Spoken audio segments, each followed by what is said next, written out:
Salut tout le monde, je m'appelle Aiden et j'ai un caractère un peu inhabituel. Le truc c'est que je déteste vraiment quand quelqu'un me ment ou essaie de me cacher quelque chose.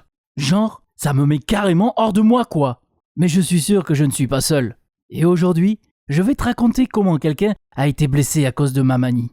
Je sais que je peux paraître un peu bizarre, mais ne me juge pas trop vite s'il te plaît. Abonne-toi à la chaîne et écoute ce que j'ai à dire. Je suis en fac de médecine. Et j'étais assez content de ma petite vie. J'avais une voiture sympa et mon propre appart que mes parents m'avaient acheté. Je sortais aussi avec Judy, la fille la plus jolie et la plus intelligente de l'université. Elle vivait sur le campus de la fac et on passait beaucoup de temps ensemble. Comme t'as peut-être déjà compris, Judy et moi, on n'avait aucun secret l'un pour l'autre. Je pourrais venir la voir sur le campus à tout moment, sans prévenir. Donc un soir, j'ai décidé de surprendre ma copine. Je lui ai acheté une boîte de ses chocolats préférés sur le chemin. Et, comme d'habitude, je suis allé chez elle sans prévenir. Je savais qu'à cette heure-là, elle restait dans sa chambre sans même verrouiller la porte. Quand je suis arrivé devant son appart sur le campus, j'ai tout de suite entendu la voix de Judy. Elle parlait à quelqu'un. Qui c'est ? J'ai jeté un œil prudent dans sa chambre et j'ai vu une fille allongée sur le canapé et ma Judy en train de lui faire un massage. Je me suis demandé pourquoi elle ne m'avait pas prévenu. Puis, Judy m'a vu, et son sourire s'est envolé. « C'est quoi tout ça ?» Je lui ai demandé, la voix tremblante. « Aiden, mais non, c'est pas ce que tu crois, » me dit-elle, en me poussant dans la rue. Elle a refermé la porte. Elle a dit que la fille sur le canapé était une pote, qui lui avait juste demandé de faire un massage. J'ai demandé pourquoi elle m'en avait pas parlé. Elle m'a répondu qu'elle n'avait tout simplement pas eu le temps. Je l'ai regardée, et je me suis dit que j'étais peut-être trop dur avec ma copine. Au final, il n'y avait rien de grave quoi. Donc je lui ai souri avant de donner les bonbons. Et je lui ai dit que je la laisserais tranquille. Puis une semaine s'est écoulée, j'avais déjà oublié cette fille sur le canapé. Quand un jour, je l'ai croisée dans un supermarché.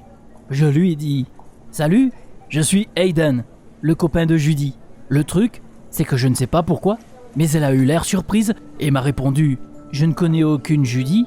Bizarre. » Donc je lui ai parlé du massage. « Oh, cette Judy-là, on n'est pas potes. » C'était la première fois que je la voyais. Je me sentais un peu mal à l'aise. Et je lui ai demandé pourquoi elle était dans la chambre de Judy alors. La fille m'a répondu qu'elle était venue là-bas après avoir vu une annonce pour se faire masser sur internet. Je me suis senti en colère. Ma copine m'avait donc menti. J'ai décidé de lui en parler tout de suite. Quand je suis arrivé sur le campus, Judy était dans sa chambre. Je suis entré sans frapper et lui ai dit que je savais qu'elle était masseuse à temps partiel. Elle a eu l'air surprise et s'est excusée. Oui, elle avait mis une annonce sur internet pour gagner un peu d'argent. Elle avait décidé de ne pas le dire, de peur que je comprenne mal. Au début, je me suis senti très mal, parce qu'elle m'avait menti. Mais au final, j'ai laissé tomber. J'ai décidé qu'il n'y avait rien de mal dans ce qu'elle faisait. Je lui ai souri et j'ai dit que je lui avais pardonné. Mais je lui ai aussi demandé de ne plus me mentir. Après notre discussion, notre relation est redevenue normale, et je n'avais plus la boule au ventre. En fait, Judy donnait des massages thérapeutiques aux personnes qui en avaient besoin. Il y a donc plein de personnes différentes qui passaient dans sa chambre, mais je n'y faisais plus attention. Après tout, ma copine était un peu comme un médecin pour eux, puis il la payait pour ce qu'elle faisait. Mais un certain temps, j'avais quand même l'impression qu'elle me cachait quelque chose après tout. Elle avait souvent l'air triste, mais ne m'en parlait pas. Elle s'excusait tout le temps pour parler à quelqu'un au téléphone. Bien sûr, elle pouvait avoir sa vie et son espace personnel, mais j'avais toujours ce sentiment qu'elle ne me disait rien, qu'elle ne voulait pas m'en parler. Un jour, je suis sorti de la fac après les cours, quand j'ai croisé Judy juste à la sortie. Et elle n'était pas seule. Il y avait un vieux qui se tenait à côté d'elle. C'était qui, lui ? Une autre personne qui voulait se faire masser ? Je les ai vus parler. Et là, ma copine l'a embrassé sur la joue. Je me sentais bouillir de colère.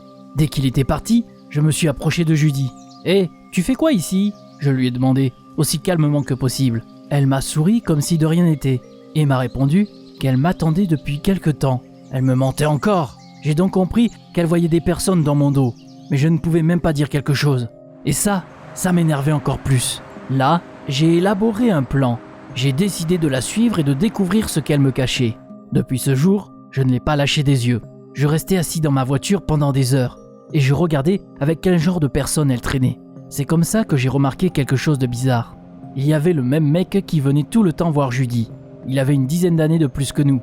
Il avait une voiture stylée et il avait l'air plutôt classe. Mais ce qui était encore plus bizarre, c'est qu'il est devenu l'unique client de ma copine. Personne d'autre ne venait plus la voir. J'ai compris que ce type ne venait pas seulement chez Judy pour un massage. Quand il est venu au campus au logement de ma copine pour la 5e fois, j'ai décidé de découvrir ce qu'il faisait. J'ai attendu une demi-heure, puis je suis allé dans la chambre de Judy. La porte était déverrouillée, comme d'hab.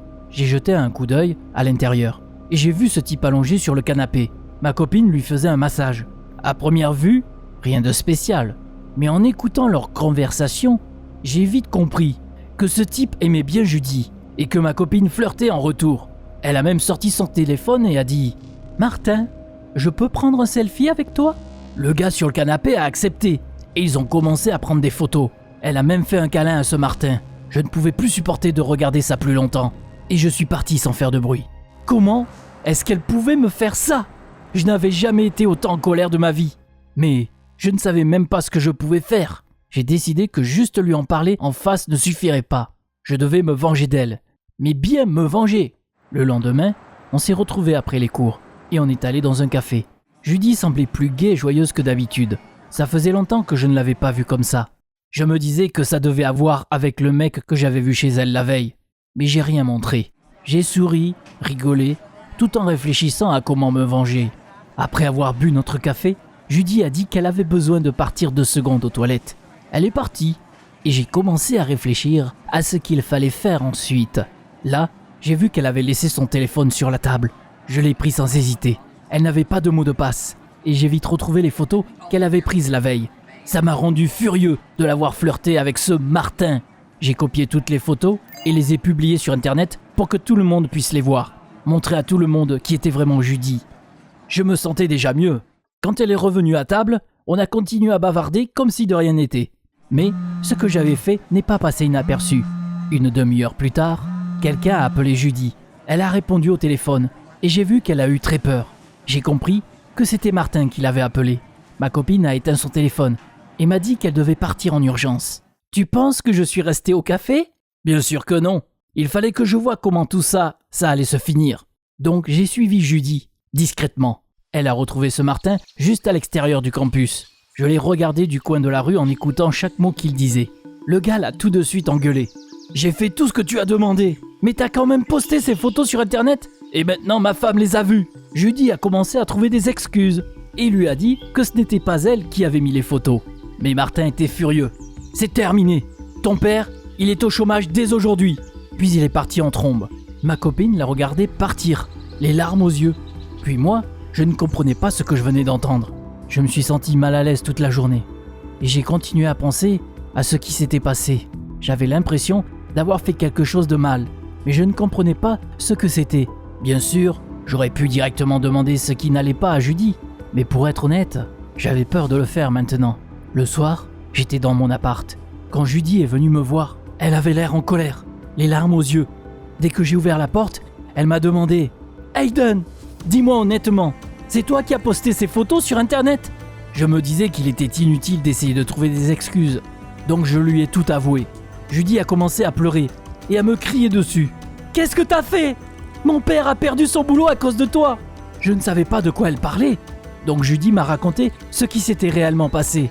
Apparemment, le vieil homme avec qui je l'avais vu près de la fac, c'était son père.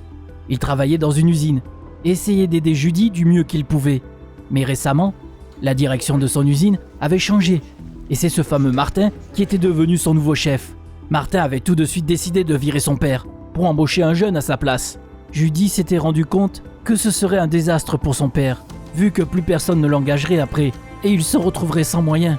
Elle avait décidé que c'était à son tour d'aider son père. C'est pourquoi elle avait commencé à travailler à temps partiel, à faire des massages. Et un jour, c'est le patron de son père qui était venu la voir. Il aimait les jeunes masseuses, même s'il était marié. Judy avait réalisé que c'était sa chance et qu'elle devait la saisir. Elle avait commencé à flirter avec lui pour prendre ses photos. Et puis, elle lui avait donné un ultimatum. Soit son père continuait à travailler à l'usine, soit la femme de Martin verrait ses photos. Il a eu peur et il n'a donc pas viré le père de Judy. Mais c'est là que j'ai tout foutu en l'air. Ma copine n'arrêtait pas de pleurer et me disait que j'avais ruiné la vie de 2 personnes à la fois. Son père était viré et elle devait quitter la fac pour travailler et aider son père. Judy m'a claqué la porte au nez et je suis resté seul avec mes pensées. Bon, j'ai peut-être merdé, Je peux comprendre que mon caractère n'est peut-être pas le plus facile à supporter. Mais Judy m'avait menti. Si elle m'avait tout dit depuis le début, j'aurais pu trouver quelque chose pour l'aider. Mais maintenant, je suis complètement perdu. Dis-moi dans les commentaires, qu'est-ce que je devrais faire? Après tout, je veux récupérer ma copine et arrêter d'être aussi méfiant tout le temps.